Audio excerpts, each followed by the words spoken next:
अच्छा जी, एक सबसे बड़ी अभी मैं आपको एक गुड न्यूज़ दूँ और ये समझें कि बड़ी खुशखबरी है। जो लोग ऑनलाइन काम करना चाहते थे और मुझे मैसेजेस भी करते थे कि सर हमारे पास लैपटॉप के पैसे नहीं है या हम लैपटॉप नहीं खरीद सकते, तो अब हम किधर जाएँ? यानी 30-40 हज़ार का लैपटॉप आता है, तो अब हम क्या करें?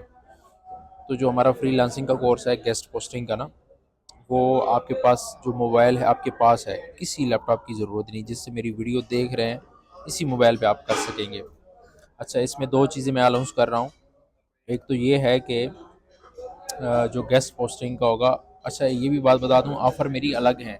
ये एक मैं वैसे आपको बात बता रहा हूँ कि जो लोग कोर्स करना चाहते हैं ना, तो पहले 20 लोगों के लिए हमारी डिस्काउंट फ़ीस होगी। वैसे आपको पता है कि हर जगह 10 से 15 हज़ार गेस्ट पोस्टिंग की फ़ीस चल रही है ऑनलाइन की।